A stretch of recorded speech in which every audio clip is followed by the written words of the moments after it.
Hey friends, welcome back to another video. My name is Matt, aka Martiln, and today I'm going to be explaining to you everything there is to know about sends and returns inside of Ableton Live. In my years of teaching, I've found that this is a topic that students tend to struggle with. So I thought that I'd bundle up everything there is to know about sends and returns into a single YouTube video to explain to you how they work, why they're useful, when to use them, and when not to use them. So without any further ado, let's jump into Ableton Live and let me show you everything there is to know about sends and returns. Okay, so here I am inside of a blank Ableton Live session. I have just simply loaded up a wavetable on the first MIDI track, and I've got a drum break loaded up on the first audio track or the third track in our session. Our wavetable sounds like this. It's just a sawtooth wave, and our drum break sounds like this. Pretty simple, and we're going to be using these to demonstrate sends and returns inside of Ableton Live. But before we get into demonstrating sends and returns, I need to make sure that you understand how audio flow and signal flow works inside of the program. And we have two different ways of working with sound inside of Ableton Live. We have audio tracks and MIDI tracks for the most part. So let's talk about how signal flows from MIDI tracks out to our ears and from audio tracks out to our ears. So in the case of an audio track, we have this audio file, which is stored inside of Ableton Live as an audio clip. Ableton Live reads the audio file from the disk, plays it back based on whatever elements we've got going on in the clip, and then sends it through the inserts on our track here. Currently, we don't have any inserts, but if we added something like an EQ, now we have our audio file, audio signal going through our EQ, and if we do something like maybe add a high pass to this, we now play our signal. I can turn off the EQ, and now that is not affecting the signal. So we have our audio clip, which is then being routed through any inserts on this track in order. So if I had an EQ and then something else, it would be routed through all those in a series. And then after that, it gets sent out our track fader, mute and pan controls and solo controls as well. And then that controls the output level of that track going to wherever it's sending audio to, which is typically the master track. And then our master track outputs the audio to wherever we've told it to output audio to, which is typically our speakers or our headphones. In the case of a MIDI track, everything is pretty much exactly the same, except we store MIDI information on the track, or we send MIDI information to our MIDI track, and the sound information is generated by the instrument on the track and then gets processed by any inserts on that track as well. So currently we have the sound information being generated by the wavetable when I send it a MIDI note. And if I add, say, like an EQ after this wavetable, I can also process the sound with this EQ. And then the sound will go out from that EQ, out the track fader, mute, pan, and solo controls, and then out to wherever we've sent it, again, in this case, the master, and then out from our master to our ears. And so this is basically how signal flow works inside of Ableton Live. And this is important to understand because return tracks add another signal path for us to deal with. And understanding that is crucial to understanding why return tracks are useful and how we can use them effectively. So what is a return track? Well, a return track is basically an audio track, except it's a special kind of audio track that can't store any audio or clip information. Instead, it's used purely for processing audio information. And the beauty about a return track is that we can send multiple signals to a single return track at once. So we can send various tracks in our session to a single return track so that they can all be processed through that same audio effect or multiple audio effects that are on that return track. What's also useful about this is we can do this without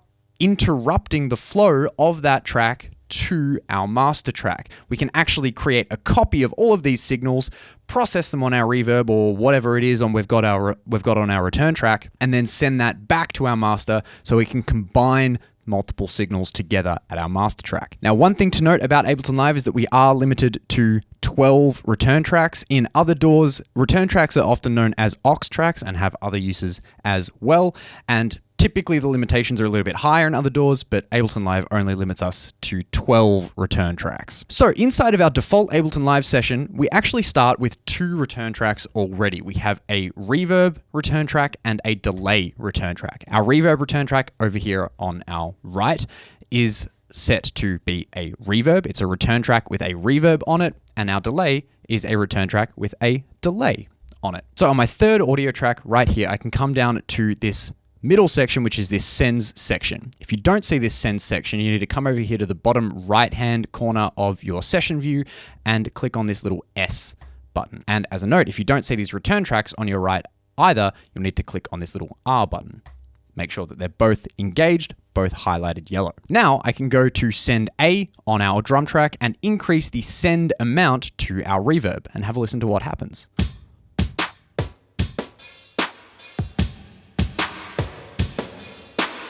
So now we're sending a copy of this drum signal to this reverb track, and then we're combining that reverb track or that reverb version of this signal with the unreverbed version of the signal back at our master track. I can also send some of my wavetable to that reverb. So if I play a note and start increasing the send amount from wavetable to reverb A here,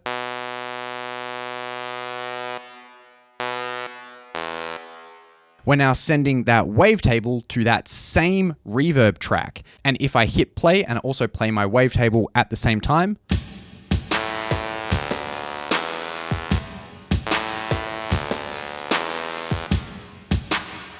both of those signals are combining copies of themselves in our reverb track here, and then that reverb track is sending its output to the master, where we also have the unreverbed versions of the wavetable and the drum track as well. So let's look at setting up a return track from scratch. So I'm going to select both of these return tracks here, and I'm going to hit the delete key on my keyboard, and we're going to right click and just go insert return track, or I can use the key command, which is Command Option T. And now I'm going to use this return track here as a reverb return. So what I'm going to do is simply add a reverb audio effect onto this return track. Now, the first thing that I'm going to do when I add a reverb onto this return track is come down to the dry wet control on the reverb and make it 100% wet. The reason for this is that if I don't have my reverb set to be 100% wet, then whenever I send some of a copy of this drum track or our wavetable track to this reverb, we're then on the reverb track going to output both the reverb version of the signal and that dry version of the signal, which is already going to the master track from the tracks individually. And if I don't have my dry wet control set to 100%, and this is happening, what's going to happen is our dry signal is going to sound like it's also increasing in volume, because it is. To demonstrate this, let's set our dry wet of our reverb to 100% and hit play on a drum track. Now I'm going to increase the send amount from our drum track to the reverb A.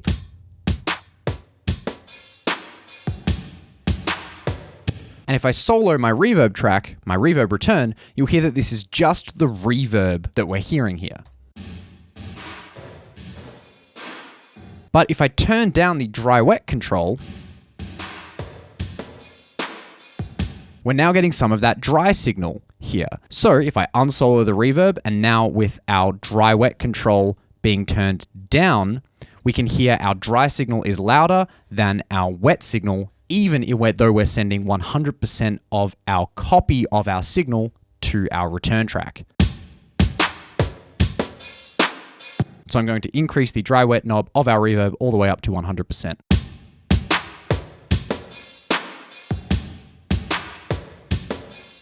So now this return track is acting as our reverb. So I'm going to just create a little MIDI clip really quickly on our wavetable track. And now I'm going to send some of this wavetable track to that reverb as well.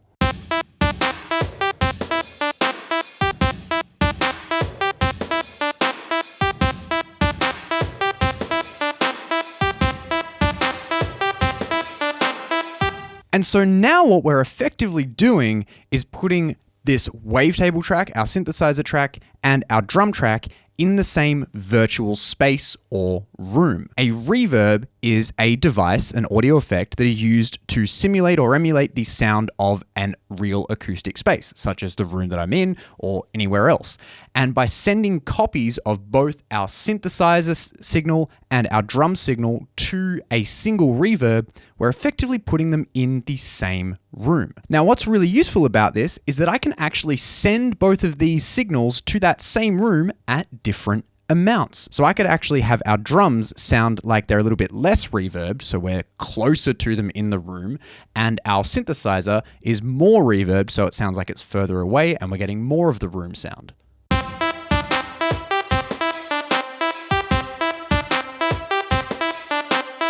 And if I solo the reverb, now we'll hear the combination of both of these signals running through the reverb.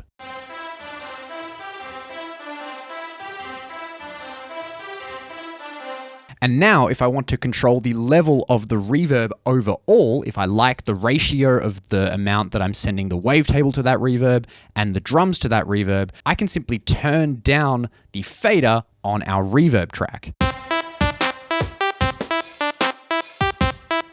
Now we're turning down the amount of this reverb signal that is being sent to our master track and then coming to our ears via our speakers or headphones. So why would we use a return track in this scenario over using insert effects, so reverbs just on each of these individual channels? Well, I want to put both of these sounds in the same room. So in order to do that, if I wanted to use inserts, I'd have to have the same reverb on both this audio track and our MIDI track here. And if I wanted to make adjustments to that room, I'd have to adjust the reverb on one track, and then I'd have to make that same adjustment on the other track. And if I'm doing this for 4 or 5 or even 10 or more tracks, this gets pretty annoying really quickly. I also don't get really easy control over the balance of the individual amounts of each track going to that reverb. And not only that, reverb is a really CPU intensive effect. So if I have 10 instances of the same reverb, it's going to be much more CPU intensive than if I just have a single instance of that one reverb to achieve a very similar and if not better effect. So this is just one way that we can use a return track, particularly with a reverb. Let me show you another way that we can use a return track with a delay. So I'm going to right click and insert a return track. And on this second return track, I'm going to insert a delay. Now again, the first thing I'm going to do when I insert an effect on this return track is set our delay to 100% wet so that our delay return track is just outputting the delayed version of the signal and none of the dry versions of each of the signals that we're sending to it. And so of course we can just send one or more of these signals to that delay straight away. For example, I could turn down the amount of reverb on this wavetable track, or the amount that I'm sending a copy of this wavetable track to our reverb return. And then I could turn up the amount that I'm sending a copy of this wavetable to our delay track.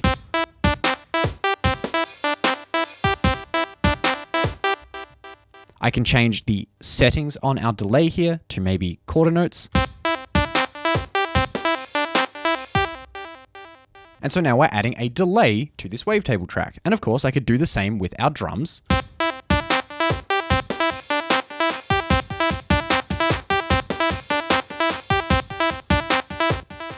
And now we're sending both of these signals to that same delay. However, one thing that's really cool about this is that we can actually automate our send amounts on each track. So instead of having our signal be delayed all the time, we can have it be delayed just some of the time. I'm going to take both of these clips here in our session view and import them into the arrangement view. So I'm going to just highlight both of them, click and drag, hit tab, and now shift them over to our arrangement view. I'm going to delete this second MIDI track and this fourth audio track here, so we just have a little bit better space to work with. And I'm going to hit this back to arrangement button here so that we're working in the arrangement view rather than in the session view. I'm going to zoom in and just create a little 4-bar loop right here and just loop this section by right-clicking and selecting loop section. And now if we go over to the right-hand side, we can also see our send amounts here represented as little rectangles under our track volume amount in the order of A through to whatever letter of return track we have. So here, for instance, we have our reverb return track or reverb send for wavetable, and then we have our delay send here. And what I can do is just zoom in and I can right click on, say, the delay send amount and go show the automation or show the automation in a new lane. And I can send just one of these notes to our delay. So I could select maybe this particular note here and just pull up the automation amount so that now just this note is being sent 100% a copy of to the delay return track here. And so you hear it's just that single note that's being sent. I could send another note as well, maybe this note a little bit less, and maybe I could also send this note as well. Again, just a little bit less than 100% of the copy of the signal. Again, remembering we're creating a copy of the signal and sending that copy or a portion of that copy to one of these return tracks.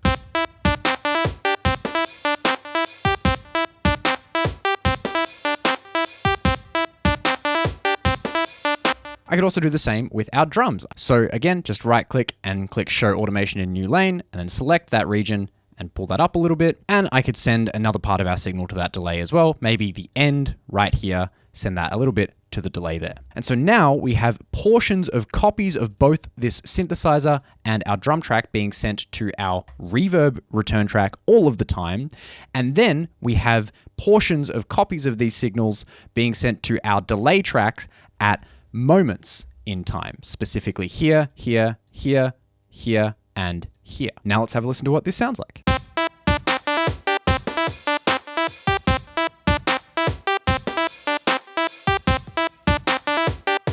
And doing this specifically with a delay is what's known as a delay throw, because we're throwing a part of a signal into the delay and then it's being delayed out in our field or in our sound spectrum. But just that particular moment in time is what's being delayed and triggering that delay. Now, this is slightly different to automating, say, the dry wet on a delay as an insert, because the delay here is only processing the signal when we send a portion of that signal to it, as opposed to processing it all the time, and then we're just turning up the balance of the delay versus the dry signal when it's set to be an insert effect. So one other really cool thing about return tracks is that we're not limited to just having a single effect on them. For instance, I could go to my reverb track here, and if I wanted to say, I don't know, let's increase the decay time here and maybe change some of these other parameters, maybe make it a little bit larger and play around with the pre-delay and some other stuff in here, I could now actually add another effect after this reverb to process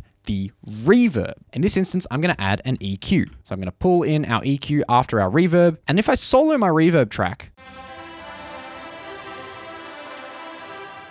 I can now add, say, a high pass filter and maybe a low pass filter, and maybe using a bell filter here, just remove some of the frequency spectrum a little bit. So we're now shaping the sound or the tone of this reverb.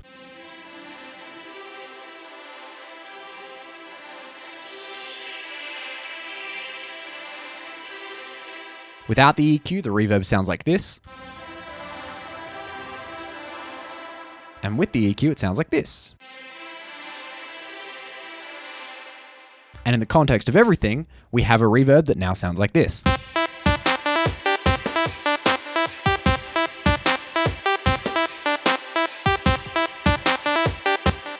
Another example would be maybe adding a phaser to the delay here. So I'm actually going to go to our delay. I'm going to change it to ping pong here so that we have a signal that bounces between the left and the right speaker. And I'm going to add a phaser to the delay right here. And now we're using a phaser to process, again, just the delay, which gives us a really interesting creative sound. If I solo the delay, you'll be able to hear what this is doing. And maybe if I increase the rate a little bit and turn up the feedback of the phaser, you'll easily be able to hear what this is doing now.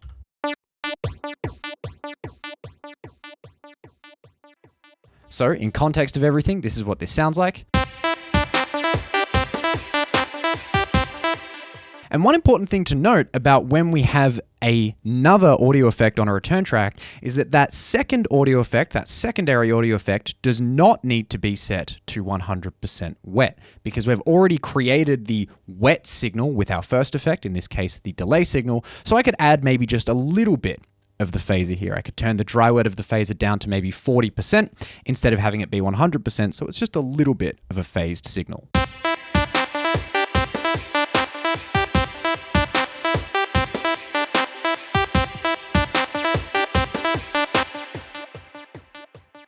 So this really opens up some crazy cool creative possibilities when using return tracks. Another interesting thing that we can do is actually send a copy of our return track to another return track. And this is where the routing starts to get a little bit complicated and you kind of have to follow along in your head as to where these different signals are going.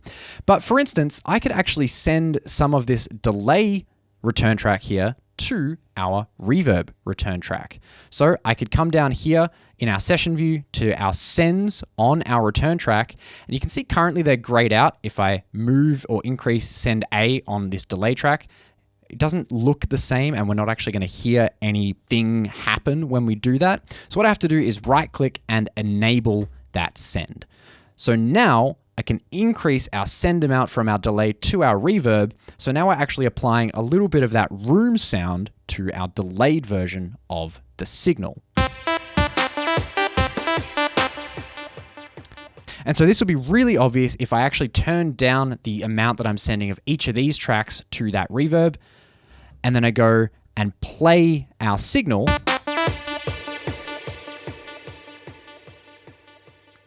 You can hear that our reverb is just being triggered by our delay here, or we're just sending our delay into this reverb. Now, return tracks aren't limited to just spatial effects such as reverb and delay. We can also use other effects such as compressors and distortion units to create some interesting sounds such as parallel compression or parallel distortion. So what I'm going to do here is right click and again insert another return track. And on this return track, I'm going to insert a glue compressor. Now with this glue compressor, what I'm going to do is just engage the soft clipping mode, pull the threshold down really far, have a really fast attack, a little bit of a slower release time, and set our ratio all the way up to the maximum of 10. And then we're going to use this glue compressor track here, this glue compressor return track, to apply what's known as parallel compression to our drum track here. For the purposes of this, I'm actually going to disengage our EQ on our drum track. And now we're just going to solo the drum track, and we're going to mute both the reverb and the delay return tracks here. And so now if I send all of a copy of this signal to the glue compressor track, this is what it sounds like.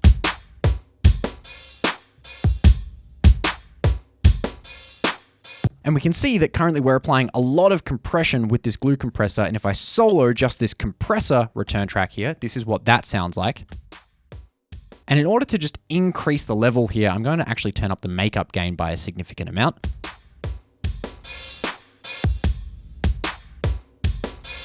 And so now we're applying some parallel compression here. But there's an important thing that I want to draw your attention to when we're using something like compression or distortion on a return track, and that's this little section over here for our sends above our master fader. Now this section sets where in our signal flow our return tracks actually get sent copies from. Currently, these are set to post, which means that the level of this send amount here is actually relative to the level of our fader on that track. Let me demonstrate here. Pay close attention to the amount of gain reduction on this compression meter as I turn up and down the volume fader on this drum track.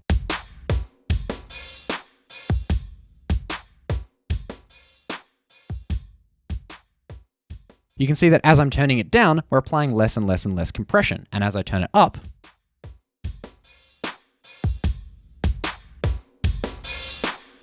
we're applying more and more compression. And we're doing that all without actually touching this send amount here. So the amount of that copy of a signal we're sending to the compressor. Whereas if I click on this button and set this to pre, now the amount of the copy of the signal that we're sending to this return track here is absolute and not determined by or relative to the level of this volume fader here. As you'll see, again, pay attention to this gain reduction meter as I turn up and down this volume fader on our drum track here, you'll see that the amount of gain reduction doesn't change and neither does the level of the signal that we're hearing, because remember we have our glue compressor return track soloed.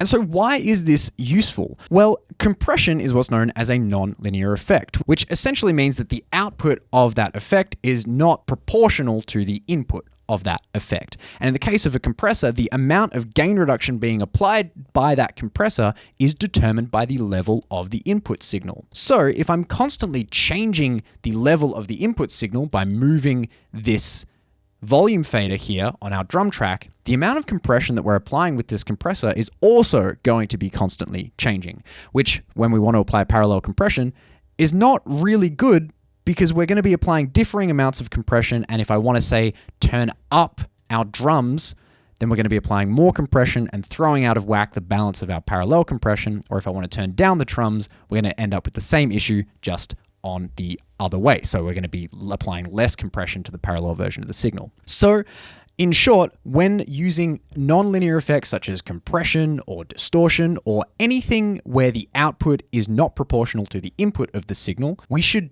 generally speaking, use pre-fader sends. And then we can adjust the amount of the signal that we're sending to that glue compressor or nonlinear effect by adjusting the send amount here on our track, which is not affected by our volume fader.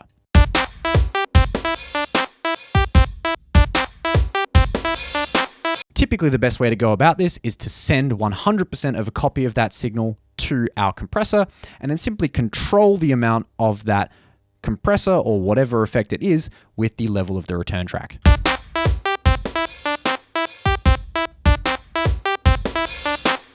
And so now we have a reverb return, a delay return, and a glue compressor applying some parallel compression on a return track. And if I wanted to, I could also send some of this wavetable to that glue compressor as well.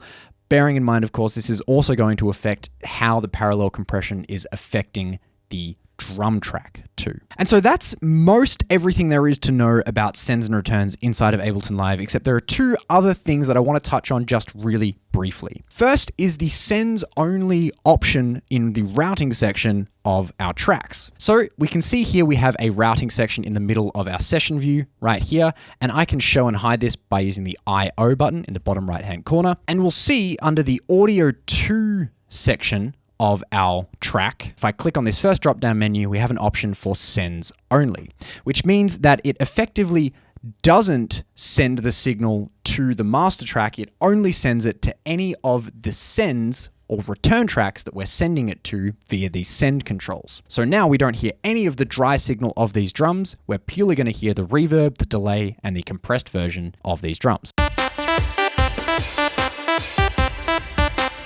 Versus if I send this to the master track, now we're hearing both the dry signal and the combination of all those return tracks as well.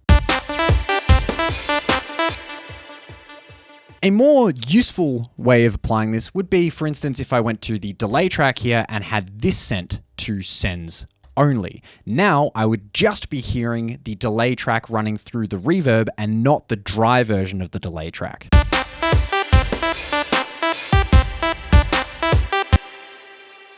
It adds a very different sound to the signal, but you can play around with this in your own sessions to see if you can make it work for you. The final thing that I want to talk about is the solo in place option. So if I go up to my top menu here and I go to options, we have an option for solo in place. Currently, if I solo, say, this drum track, we're also going to hear the effects of the return tracks on this signal.